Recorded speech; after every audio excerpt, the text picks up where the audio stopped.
Nous parlons aujourd'hui de ces vols de pièces sur les véhicules.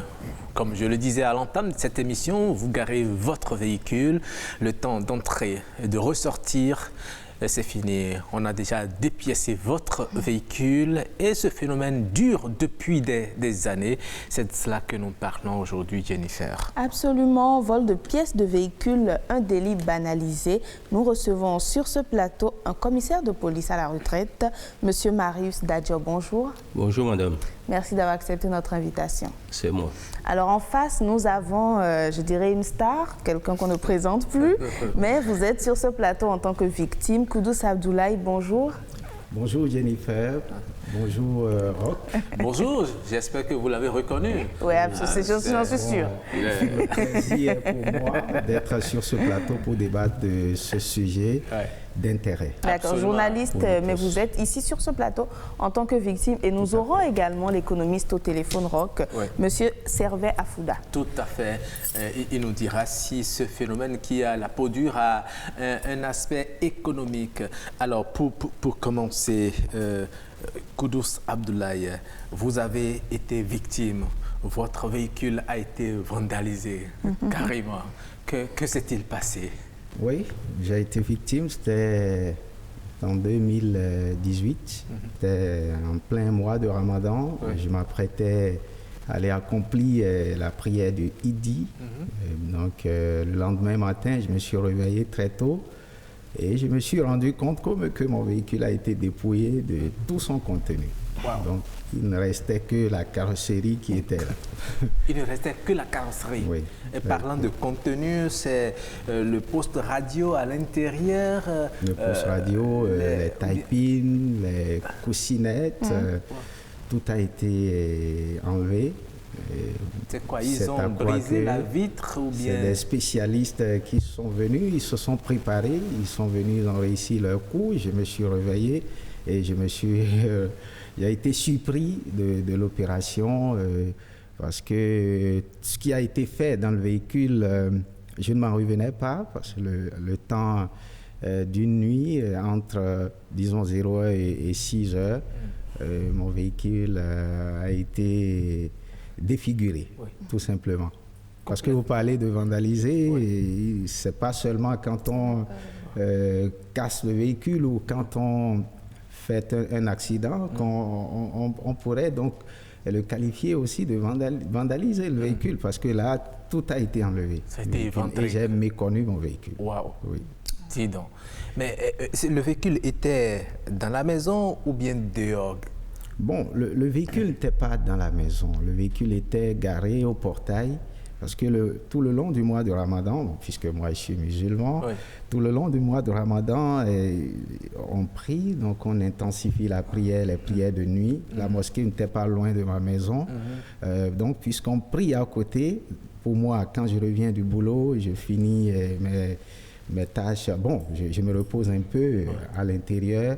Je sors et je vais à la mosquée. Donc, je vois mon véhicule qui est garé juste au portail. Donc, tout le long du mois, c'était comme ça. Donc, le dernier jour, on ne veille pas. C'est le jour où le lendemain matin, on va à la prière de Idi. Donc, j'ai garé et on n'a pas veillé comme on a l'habitude de veiller. Donc, la nuit, là, on a fini la prière autour de 0 h, 1 h. Donc, je suis rentré, le véhicule était garé. Donc c'est là, le lendemain matin, je me suis réveillé et j'ai vu que le véhicule a été défiguré. Et c'est à croire que celui qui l'a fait ou ceux qui l'ont fait maîtrisaient le programme parce qu'ils savaient que ce jour-là particulièrement, vous ne veilleriez pas. Oui, ceux qui l'ont fait sont des voisins, sont des gens avec qui je vivais dans le quartier, c'est des jeunes. C'est des jeunes du quartier qui vous connaissent et qui ont tout votre programme. Ils savent quand vous sortez, ils savent quand vous rentrez, ils savent quand vous dormez. Ils connaissent tout. Ils maîtrisent tout le plan. Ils connaissent, ils ont votre emploi du temps en tête. Donc, ils planifient selon vos mouvements et ils passent à l'acte. Et ça n'a pas raté pour mon cas, donc ça n'a pas été facile. Est-ce une supposition de votre part de parler des voisins ou est-ce que vous avez eu les preuves après? Oui, quand je dis voisins, c'est peut-être exagéré, mais c'est des gens, des jeunes avec qui je vis, parce qu'ils sont revenus. Ils sont revenus la même semaine. Toujours pour le véhicule était... Non, pas pour le véhicule, ils sont revenus dans la maison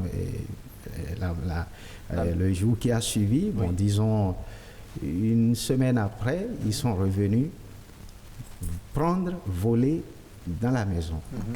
Moi, j'étais au boulot, j'ai fini au boulot, je rentrais autour de 21h. Je suis allé à Zem parce que mon véhicule, je n'avais pas de véhicule. Donc, j'avais mon ours et puis mon sac. Je suis descendu à l'entrée de l'Avon. Je rentrais. Quand j'entendais l'alerte de loin, on me disait voleur, olé, olé, voleur. Donc, j'entendais l'alerte, c'était insistant. Donc, je ne voyais pas, mais je voyais le phare d'une moto qui venait. Donc, c'est là que je me suis dit, mais écoutez, j'avais déjà cette colère qui m'animait. Ils ont dépouillé mon véhicule et tout. Donc, je me suis rangé et je les attendais. Je parie que j'ai risqué aussi parce que je n'avais aucune formation pour ça. Je ne devrais pas le faire, mais je l'ai fait. Donc, j'ai attendu. Ils étaient deux, ils venaient et celui qui donnait la lettre, il était seul derrière eux. Il était seul. Et là, je me suis rangé, je les attendais. Donc, ils venaient avec la moto, mais arrivé à mon niveau, j'ai pris une brique. Donc, et ils venaient. Donc, ils voulaient passer. J'ai dit, mais écoutez, vous ne pouvez pas partir aujourd'hui. Et c'est là que j'ai envoyé la brique. Et ils sont tombés. Et on les a pris. Ils sont tombés. Et celui qui a reçu la brique, c'était celui qui était derrière. Lui qui conduisait, on s'est retrouvés nez à nez. Je parie que moi-même, le jour-là, j'ai eu peur parce qu'on s'est retrouvés nez à nez comme ça. Celui qui donnait la lettre, lui, il venait. Donc, il venait, il n'était pas encore à mon niveau. Donc, il a compris que j'étais déterminé. Il a regardé, il m'a défiguré. Bon, il m'a regardé, il m'a identifié, voilà. Donc, il a compris que j'étais prêt à aller jusqu'au bout. Donc, et il a pris la fuite, il a laissé celui qui a reçu la brique, donc celui qui a reçu le coup. Donc lui, il voulait se lever et là, je me suis jeté sur lui. C'est ça. Et c'est là que j'ai eu du renfort. Du renfort, par la suite. On se rend compte que souvent, ces délits-là sont occasionnés justement par des gens qui préparent leur coup. Et la plupart du temps, soit dans le voisinage, soit des personnes qui ont eu le temps de bien vous calculer, de bien cerner la chose. Monsieur le commissaire. Bien, vous dites vrai. En cela, il n'y a aucun mensonge. C'est une vérité d'évangile. Il n'y a aucun crime qui ne soit prémédité, enfin du genre, qui ne soit prémédité. Quand je parle de crime, c'est peut-être trop dit, délit. Bon, et je crois que M. Koudous, faisant un bel homme, il a fait des victimes qui ont suscité la jalousie. Ils ont voulu régler un compte avec lui. C'est souvent les motivations qui poussent ces crapules-là à agir, mais pour la réaction qu'il a eue pour aider à arrêter et les malfrats, vraiment je lui tire le chapeau parce que c'est pas donné à n'importe qui. C'est assez courageux. Mais justement, vous avez dit c'est comme un règlement, bon, c'est pas un genre règlement de compte, mais il y en a qui... Est-ce qu'on se demande si c'est le ventre, c'est la faim? On voit votre véhicule à côté, on arrache les rétroviseurs, si bien qu'on est obligé de tout le temps river tout ce qu'il y a sur le véhicule, à tel point que le véhicule devient vilain. Bon, si ce n'est pas que vous avez spécifié la chose, moi je peux vous raconter une anecdote qui est personnelle. J'ai arrêté 3 fois un monsieur qui ne donnait que dans le vol. Et j'ai dit, mais toi, tu peux pas faire autre chose que ça? Il dit, moi, si je ne voulais pas, est-ce que vous serez utile là pour être payé? Il me l'a dit. Bon, donc, en fait, il y a des gens qui ont ça dans leur gène, dans le sang. Vous pouvez tout faire, c'est des malades. Est-ce que vous voyez? Et pour eux, ils ne tirent Ils pensent qu'ils ne peuvent vivre que de ça. Bon, quelquefois c'est des larcins, mais tel que ça a été indiqué, enfin décrit par M. Koudous maintenant, et expérience qui a été rééditée, qui lui a permis d'aider à arrêter les gens, je crois que vous comprenez, si tu n'es pas malade, si c'est le ventre seulement, mais c'est comme le disait ma mère, si je dois aller voler, il vaut mieux que j'aille vendre de l'eau au bord de la route. Ils n'y ont pas pensé. C'est une question d'éducation. Tout est dans l'éducation de base. Oui. C'est vrai que tout est dans l'éducation de base, mais ceux-là qui vont voler ces pièces-là, ils vont les vendre certainement quelque part. Quelle est souvent la destination de ces pièces volées sur Oui, c'est là que nous sommes tous coupables. Parce que toutes les pièces détachées ou bien qu'on appelle venues de France, oui, que nous allons acheter à Zongo, ce sont nos propres pièces qu'on nous vole, qu'on nous revend. Si on prenait garde à ne pas encourager par le fait d'aller ou bien de trouver un mécanicien et à qui on demande, tu ne peux pas me trouver ça quelque part, bon, ils n'auront plus de marché pour faire leur larcin, pour commettre leur larcin. Mais nous tous, à quelque chose près, on veut seulement avoir les pièces pour remplacer celles que nous avons perdues. Bon, donc à partir de ce moment, nous sommes leurs complices, comment dirais-je, sans le savoir.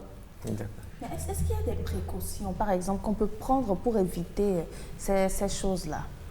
Bon, la première précaution, si on prend l'exemple de M. Koudous, c'est de se dire que c'est jamais, ça arrive un jour, même si les gens ne vous ont jamais visité, si de tels actes crapuleux ne vous est jamais arrivé, mais pensez qu'un jour ou l'autre, ça peut commencer, et le minimum à faire, M. Koudous, s'il avait rentré son véhicule, peut-être qu'il serait rentré, mais avec plus de difficultés. Et il aurait eu un signal pour s'en défaire. Mais en fait, en dehors de son exemple, c'est au port, là où les ventes de véhicules s'opèrent là, qu'il y avait un marché particulier de cela. C'est-à-dire, il y a des gens qui faisaient rentrer leurs véhicules qui avaient des problèmes dans le port, et à l'intérieur de ce port, on lui change son moteur entier. On enlève le sien, on met celui d'un autre véhicule qui se porte bien, et il ressort à l'insu de la douane et des services de sécurité. Aujourd'hui, ce n'est plus possible. Bon, tout est relatif. Parce que, ça dit, comment dirais-je, les méthodes ou bien les pratiques qui ont découragé la chose ne doivent jamais être abandonnées. Parce que ce n'est pas le Béninois. L'homme en tant qu'individu ne relâche jamais ses mauvaises habitudes tant qu'il trouve que c'est plus facile de procéder comme c'était le cas pour s'enrichir ou bien avoir une certaine aise. D'accord. Du commissaire, quand il dit que l'homme ne relâche jamais ses mauvaises habitudes, c'est un phénomène qui a été déplacé. Ça existait depuis des années. C'était au port autonome de Cotonou. Et l'assainissement du port aujourd'hui fait que ces malfrats, ces hors-la-loi ne peuvent plus opérer au port. Donc, puisqu'ils ne peuvent plus opérer au port, ils n'ont plus d'autres activités, ils ont déplacé le phénomène dans les maisons, dans la ville de Cotonou. Oui. Et aujourd'hui, on sait, quand on vous enlève vos pièces, quand on dépouille votre véhicule, vous savez où est-ce que vous pouvez racheter ces pièces. Alors, j'ai été content d'entendre le commissaire dire voilà, qu'ils sont quelque part complices. Voilà. En dépit de tout ce que nous savons, tout ce qu'ils font pour assurer notre sécurité. Mais vous savez, on parle généralement de venus de France, c'est-à-dire les pièces que vous voyez à Zongo, dans les boutiques, etc. C'est comme si ces pièces-là sont venues de l'Occident et qu'on les vend. Oui, est-ce à dire du déplacement du problème, du phénomène, parce qu'avant, si vous achetez votre véhicule, vous n'êtes pas sûr de le retrouver à l'état normal. Vous n'êtes pas sûr que le véhicule sortira du port avec les rétroviseurs, avec le pare-brise, avec les radios, avec tout ce qu'il y a à l'intérieur. Vous n'êtes pas sûr. On vous les revend. On vous les revend. Donc le phénomène a commencé là et a changé puisque l'homme s'adapte. Comme on a trouvé une solution à l'intérieur du port, ils se sont adaptés, ils sont intelligents, donc ils ont déporté le problème en plein cœur de la ville de Cotonou. Voilà. Donc, et c'est pour ça, quand le commissaire disait, voilà, que on sait là où ces pièces se vendent, mais jusque-là, le phénomène perdure, et c'est là il faut vraiment mettre le doigt, parce que on peut arrêter le phénomène. On peut arrêter le phénomène. Parce que ça revient moins cher, comment arrêter le phénomène? Il faut justement qu'on en parle. Est-ce à dire que ces tenanciers de boutiques de vente de pièces détachées dits venus de France sont les receleurs justement de ces pièces? Oui, il y en a qui ne sont pas receleurs parce qu'il y en a qui font du casse. Oui. On appelle casse des véhicules qu'on achète. On achète un véhicule, on enlève les pièces et on revend le même véhicule. Il y en a qui font cette activité dans la légalité. Donc, tout le monde n'est pas receleur. Mais ceux qu'on appelle receleurs, on les connaît. C'est un réseau bien huilé, bien organisé, qui sont dans un quartier bien connu de Cotonou et qui exercent allègrement leur métier, leur sale besogne au vu et au su de tout. On vous vole votre véhicule, les pièces de votre véhicule, la nuit, le lendemain matin, vous allez dans ce quartier, vous avez la chance de racheter tout ce qu'on vous a volé et on vous vend ça à vil prix. Voilà. Dans ces conditions, commissaire, lorsque vous allez identifier, reconnaître que ces pièces sont des pièces volées sur votre véhicule, est-ce que vous pouvez porter plainte et avoir gain de cause? Non, la question ne se pose pas. Cela va de soi. Automatiquement, vous vous rendez avec la preuve que c'est votre pièce qui a été volée à telle date. Mais il y a une erreur que, comment dit-on, nous commettons tous. N'ont pas le réflexe de nous rendre au poste de police pour signaler le moindre dommage que nous subissons de la part des mafieux. Si vous aviez déjà signalé, par exemple, que on est venu vous voler ou vous avez perdu quelque chose, le jour où vous retrouverez ça quelque part, vous faites référence à cette plainte. Il est facile, on vous arrête, on arrête l'intéressé. Mais moi, par exemple, quand je reçois des plaintes du genre, ce n'est pas celui chez qui on a arrêté, celui sur qui on a retrouvé la pièce qui me compte, qui m'importe. C'est qui a volé. C'est comme la drogue. Quand moi, on porte une plainte on me dit telle personne vend la drogue, c'est qui est celui qui lui fournit ça pour arrêter la chaîne. Aujourd'hui, par exemple, je ne sais pas si je vais dénoncer vos préoccupations, il aurait été intéressant que ce marché de pièces détachées là soit carrément supprimé. Mais est-ce que c'est possible de vivre survivre sans ça, parce que c'est beaucoup moins cher et beaucoup se ruent là-bas parce que voilà, on n'a pas les gros moyens pour s'approvisionner, parce que Koudous l'a dit tout à l'heure, tout le monde dans ce secteur n'est pas receleur. Bon, en fait, tout à l'heure, en parlant, il a dit quelque chose qui peut être intéressant. Moi, j'ai dit supprimer le marché.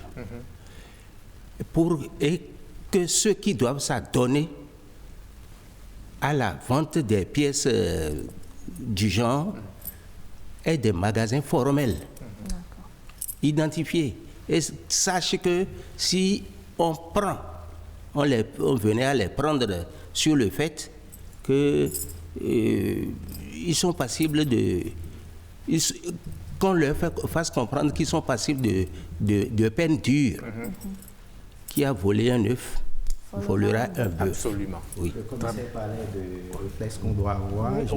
J'avoue que moi, personnellement, c'est la deuxième fois que j'ai été Vous en avez tiré des leçons maintenant. La première fois, je n'ai pas Mais depuis ce temps-là, votre véhicule ne reste plus dehors. Le vrai réflexe. Mais la seconde fois, c'est la seconde fois que j'ai réussi et je suis allé au poste de police. On m'a dit, mais écoutez, pourquoi la première fois vous n'êtes pas venu nous signaler qu'il y a telle chose. Donc il y a ce réflexe qu'on doit avoir aussi quand on est victime de ce genre de choses. D'accord. Alors nous allons voir du côté de nos concitoyens, peut-être qui en ont été victimes, comment perçoivent-ils ce comportement? Est-ce un vol qui est de plus en plus banalisé, devenu un phénomène de société avec lequel il faut vivre?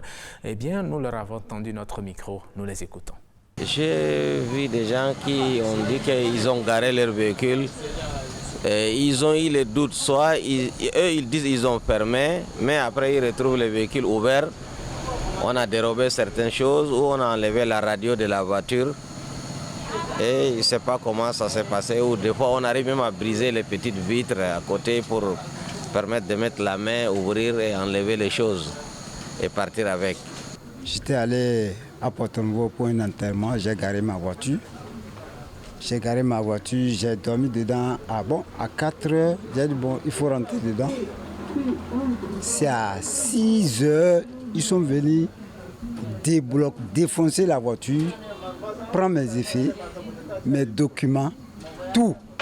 L'habillement que je dois porter, tout, ils ont pris. Donc, ils ont enlevé la batterie dans la voiture, tout. Le lendemain, je suis venu, me dis donc, j'ai failli piquer crise. Ça dit, c'est vraiment étonnant, quoi. Hein? Devant la devanture de la maison, hein? Et commissariat est à 100 mètres dans un vent.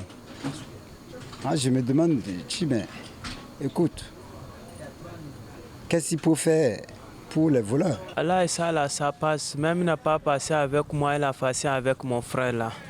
Toujours tu gardes ta moto et ton véhicule là, ils ont venu enlever une chose, caoutchouc, une chose là, c'est pas bon.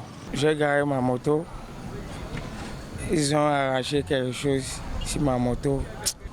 Ça m'a fait trop mal. L'engin amené à la réparation, c'est différent de garer l'engin, on a volé la suite. L'engin qu'on a amené à la réparation, c'est sur un atelier. Et le chef de l'atelier va se porter ce qui s'est passé là. Ouais. Ici, on a connu un vol ici, devant notre magasin ici. Un de nos clients est venu pour acheter des marchandises. Pendant qu'on est en train de discuter les prix avec lui, sa moto garée, son frère à côté. Un moment, il retourne, sa moto n'est plus là. Même son frère qui était à côté n'a pas prêté attention. On a pris la moto, on est parti. Les gars, il s'est mis à pleurer. Et ça a gâté même notre marché. Il n'a pas pu acheter les choses parce que tout ce qu'il avait comme économie, il a acheté une moto neuve et puis la moto avait au moins 2 mois, on lui a volé ça. Il est rougi et comme ça, il a abandonné même ce qu'il voulait acheter. Et tout ça, pour moi, si je pense, je trouve que c'est un peu une pauvreté généralisée dans la ville qui crée tout ça là. Certains jeunes, certains individus qui avaient des petits emplois et qui ont perdu leurs emplois, qui ne savent pas quoi faire, comme ils n'ont pas foi, trop dire qui leur permet de supporter, ils se mettent à voler les choses des gens. Par exemple, moi, voilà mon activité que je fais. Mais les gens viennent ici, ils voient. Il y a certains mecs qui voient un plastique. Il dit ça ressemble à son plastique. Mais il ne peut pas douter la main sur le plastique. Mais nous, on est en train de douter la main. On dit qu'il y a les gens qui disent à la ville que s'ils pètent quelque chose, ils disent allez, vas-y à Zongo. Il veut moins cher, il dit viens à Zongo. Ils ont volé, il va aller chercher à Zongo. On vient même nous accuser pour voir le moteur qui est déposé. Ça, c'est le moteur Sania. Il dit moi, ma moteur aussi, c'est Sania. On dit si c'est pour toi, il faut regarder. Il regarde, il part. Mais il y a les certains police qui sait la vérité. Il vient, il appelle les policiers même souvent, même avant-hier, la police qui sont venus ici, voient un moteur ici, on dit c'est ton moteur. Il dit pour toi, oui, c'est son moteur. Souvent, même tout de suite, les policiers, beaucoup de policiers savent que nous, on ne paye pas moto sans papier. Voilà, assez de propos, hein, commissaire. Oui. D'abord, lorsqu'un véhicule de police bouge avec gyrophare et sirène, c'est pour dire, là où vous bagarrez, là, dites-vous qu'on vient, arrêtez vos bêtises. Là où vous volez dans une maison, fuyez. Mais on nous a appris aussi à détecter les preuves et on nous a donné tous les moyens pour arrêter les gens là. Mais aujourd'hui, combien de policiers il y a qui peuvent d'abord s'occuper d'une enquête? En France, par exemple, sur le seul sujet, vous avez un certain nombre de choses. Il y en a qui sont formés, il y a de très bons éléments qui peuvent prendre justement en charge les enquêtes. C'est peut-être la suite qui... Non, j'ai dit combien sont-ils désormais? Avec la population, ainsi, quel est le ratio? Aujourd'hui, il y a un gros effort qui se fait, mais maintenant la formation suit. Est-ce que la formation suit? D'accord. Sinon, tout ce qui se dit là, c'est-à-dire on serait plus tranquille. D'accord, très bien. Kourousse, vous avez entendu votre réaction par rapport... Vous avez parlé de certains quartiers, puis un autre quartier a été prononcé. Tout à fait, on serait plus tranquille. C'est un phénomène réel quand on suit ces réactions, mais déplorées de tous. Pourquoi? Parce que on continue de banaliser, on continue par banaliser ce phénomène. Sous d'autres cieux, ce n'est pas des pièces, c'est pas le contenu qui intéresse, c'est tout le véhicule. Est-ce qu'il faut attendre qu'on commence par en parler de vol de véhicule à Cotonou, parce que vous venez vous garer votre véhicule, vous n'êtes pas tranquille, avant d'aller prendre le mal à la racine? C'est ça. Moi, c'est la question que je me pose. Et je crois que ça ne doit pas être le cas. Le phénomène est banalisé. Ça existait. Par les propres citoyens ou bien par la police? Par la police. Le phénomène existait, on l'a dit, c'était au port, ça a été déporté, les criminels se sont adaptés et ils continuent. Mais vous savez, la police ne peut pas se mettre devant votre maison pour se mettre à surveiller votre véhicule. Si vous-même vous garez votre véhicule dehors, vous allez à une fête et que vous ne faites pas sécuriser votre véhicule, il n'y a pas que... Il y a ces petits voleurs qui... Il n'y a pas qu'au portail ou au dehors que ces gens viennent faire leurs opérations. Ils le font également à l'intérieur des maisons. Maison close, vous ne savez pas où ils sont passés, ils entrent et puis ils vident le véhicule de tout son contenu. Aujourd'hui, si le phénomène perdure, à mon avis, c'est au regard de cette banalisation qu'on fait. On ne cherche pas, on pense que bon, c'est un phénomène banal de société et il y a plus urgent. Alors que ça pourrait grandir, ce phénomène. Plus problématique. Sur le qualificatif, ou bien la qualification banale, la police n'a jamais rien banalisé. Mais je vous ai dit tantôt, combien sont-ils pour s'occuper des dizaines de dossiers qui leur arrivent chaque jour? Lesquels doivent-ils choisir de traiter? À la limite, pour ne pas être pris à partie, ils font des procédures.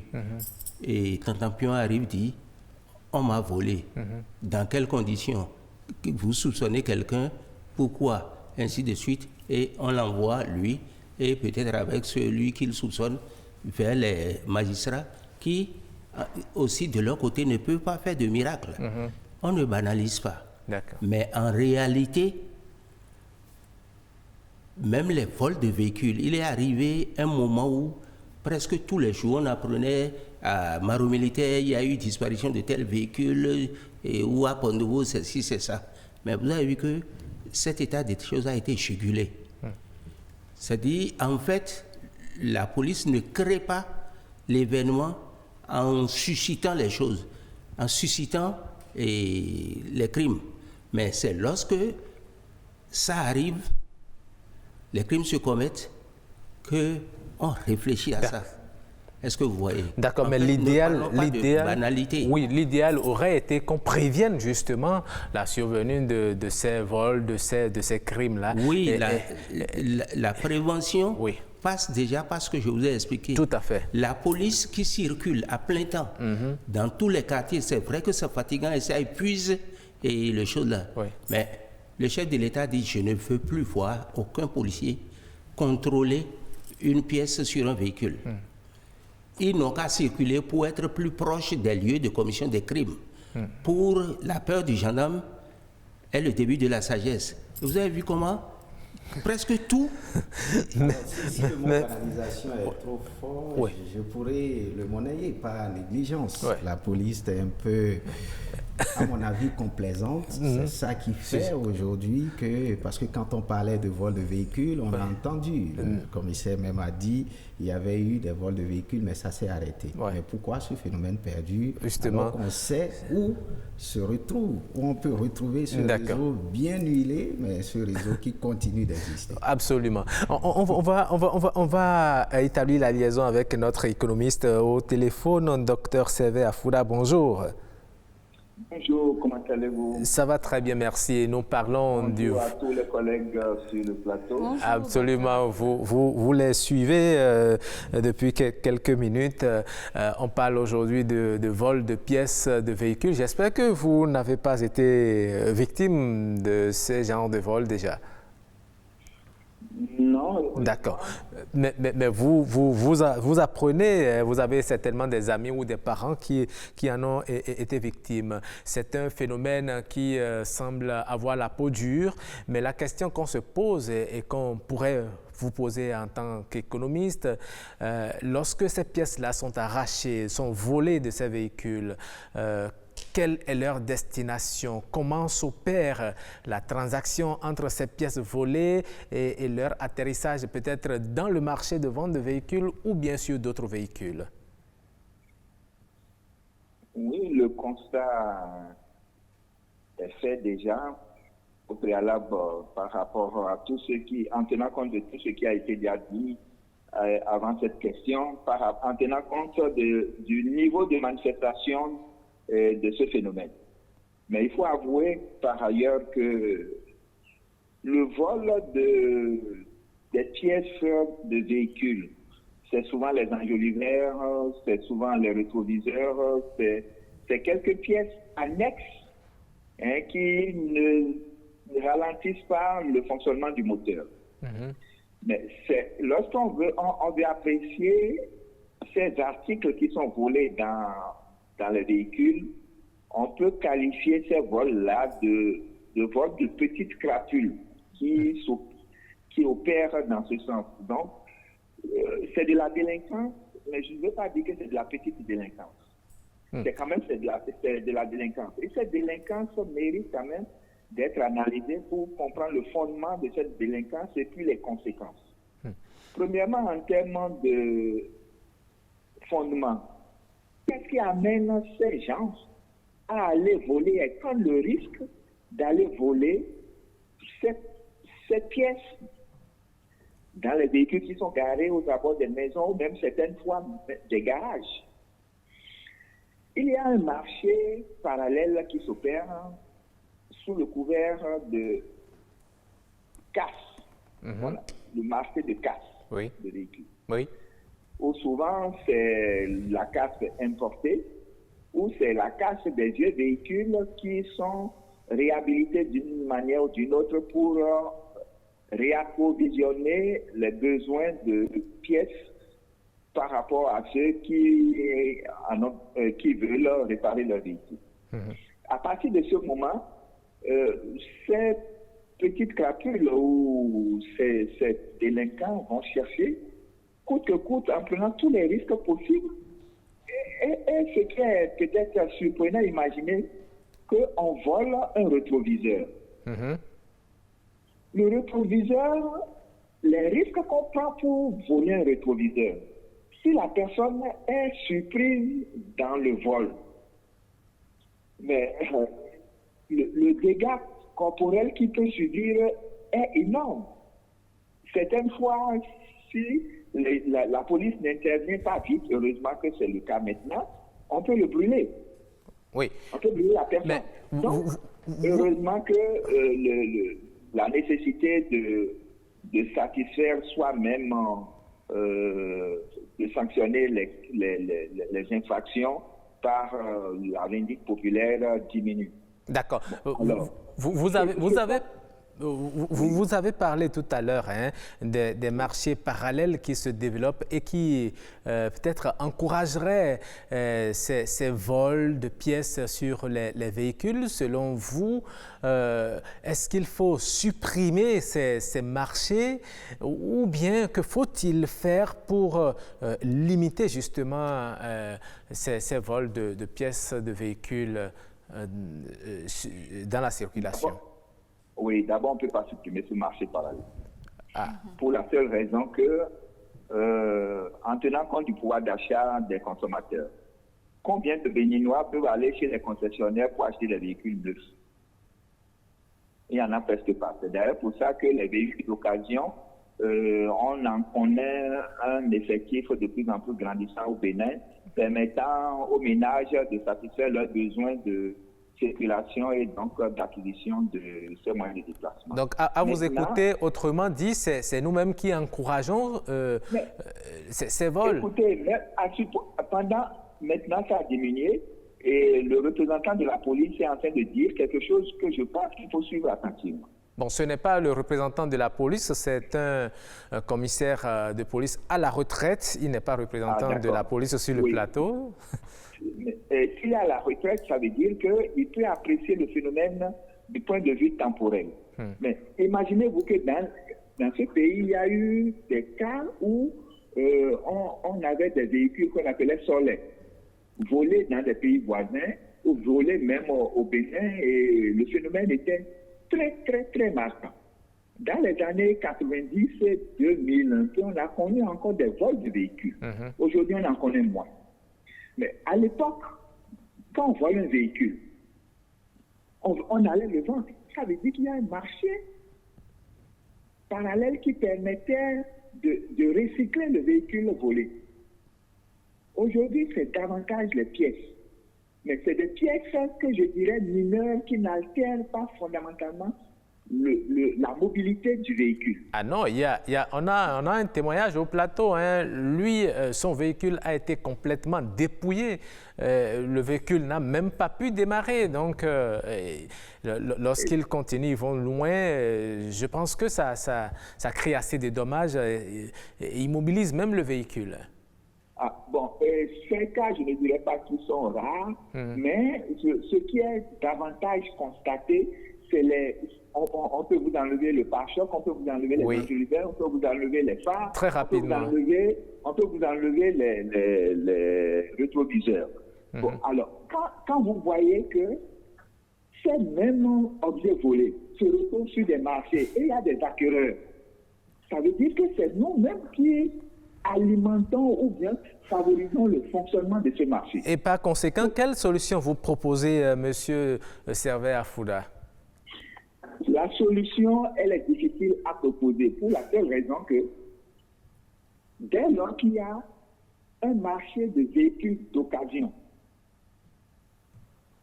qui fonctionne au vu et au su de tout le monde, ça veut dire que l'État même reconnaît que le pouvoir d'achat des consommateurs ne lui permet pas d'aller chez les concessionnaires pour acheter un véhicule neuf. Il y aura aussi un marché de pièces détachées d'occasion. Et dans l'occasion, tout le recyclage est possible. D'accord. Malheureusement. D'accord. Donc, à vous suivre, ce marché va continuer à s'animer jusqu'à ce que les Béninois, tous les Béninois aient les moyens pour aller chez les concessionnaires, s'acheter leur véhicule à l'état neuf.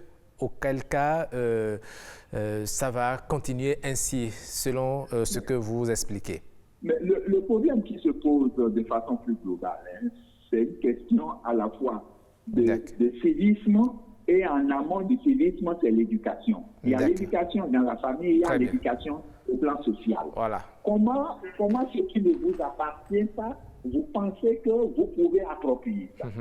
Il n'y a pas que les véhicules d'occasion ou bien les pièces de véhicules. Regardez toutes les infrastructures que les gens mettent en place, que l'État met en place.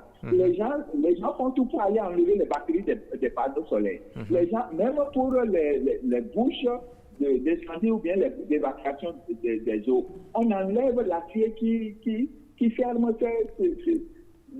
cette bouche d'évacuation des eaux. Ça veut dire quoi? Ça veut dire que quelque part, les gens sont dans un cas d'incivisme bourgeois et il faut pouvoir contrer ça. Merci beaucoup, Monsieur Servet Afouda. Nous avons pris note de votre intervention, de votre analyse infiniment. Merci et très bonne journée à vous. Merci à vous. Voilà, nous revenons sur ce plateau. Le temps est complètement parti. Nous allons faire un tour de table rapide. Que faut-il faire, vous qui êtes aujourd'hui à la retraite? C'est sûr que les voleurs ne vont pas se hasarder à s'approcher de votre véhicule parce que vous prenez certainement des dispositions. Les citoyens, les propriétaires des véhicules qui ne veulent pas subir ce que Koudous a subi ou qui ne veulent pas qu'on leur arrache les rétroviseurs et autres, quel conseil avez-vous à leur donner? Bon, ce que vous venez de dire, que les gens ne vont pas se hasarder à approcher mon véhicule, n'est pas évident. Moi, ils sont venus, j'ai plusieurs véhicules quand j'ai intégré Calavi. Premièrement, dans Calavi profond originel, et je rentre avec une marque de véhicule aujourd'hui. Demain, j'ai amené une 505 un jour. Ils sont venus partant de pluie légère vers 4 h du matin et j'ai commencé par entendre des cliquetis. J'étais encore dans un rez-de-chaussée, mais je me suis bien positionné, j'ai mis mon AKM en position, j'ai regardé et ils étaient environ 4. Quand ils ont enlevé la pare-brise, ils voulaient passer ça par-dessus mon mur, j'ai visé, j'ai bien observé parce qu'il faisait... C'était pas un temps de lune. J'ai visé la personne vers la jambe et j'ai envoyé 2 coups. Tam tam. Et j'ai entendu la vitre se briser et un calme plat. J'étais commandant raid et j'ai appelé en même temps les miens pour venir autour de moi. Et il y a eu un calme de cimetière et après j'ai entendu dans les rues adjacentes Dajo Noweyo. Mais aujourd'hui même, je laisse mon portail ouvert. Plus personne n'approche ça. Bon. Mais pour nous simples citoyens qui ne sommes pas non, des hommes qui c'est peuvent pour vous porter dire, des armes. c'est pour vous dire que ça peut arriver à tout le monde. D'accord. Mais l'État fait déjà un effort et la police qui est là aujourd'hui fait un effort à saluer. Il en fera davantage par l'augmentation de l'effectif et surtout des spécialistes parce qu'on nous a appris. Si on vous vole tel que le monsieur Koudous a été visité là, bon, il y a la police technique, des techniciens qui viennent, ils vont mettre des poudres, des trucs, relever des empreintes et ça dit l'empreinte d'un individu, il est rare que 2 autres au monde aient ça. C'est ça. Bon, on va l'amener, on va... S'il a jamais fait une carte d'identité... Espérons que cette technologie soit importée pour que... Non, la technologie existe. Mais combien sont-ils à s'en occuper? D'accord. Parce qu'a priori, bon, c'est l'effectif d'abord et les moyens qu'il faut mettre à la disposition et la police pourra faire le miracle. Infiniment merci à vous, commissaire Dajo. Koudous, vous avez aussi 30 secondes pour votre mot de fin. C'est bien possible de mettre fin à ce phénomène. Saluer d'abord l'effort de la police qui, chaque fois, on les voit dans les patrouilles de nuit et tout. Ça peut contribuer à réduire le phénomène. Aussi, réorganiser ce marché. Ce n'est pas possible de le supprimer. Réorganiser le marché, et vérifier les sources d'approvisionnement de ceux qui animent ce marché pourrait aussi aider à supprimer aussi, à réduire le phénomène. Et donc, pour moi, il faut davantage éduquer la population et dire aux gens de ne pas... Moi, j'ai commis cette erreur de garer au dehors, donc de ne pas laisser leur véhicule au dehors, de construire des garages ou mettre ces véhicules pour éviter ces genres de phénomènes. Merci beaucoup à vous, Koudous. Malheureusement, vous êtes en location, il n'y a pas de la place pour tous les véhicules, vous êtes obligé de garer dehors. Eh bien, il faut surveiller ces véhicules, prendre des dispositions. Lorsque vous constatez des mouvements et gestes sur votre véhicule, allez avertir la police et elle fera ce qu'il y a à faire. Merci beaucoup de nous avoir suivis.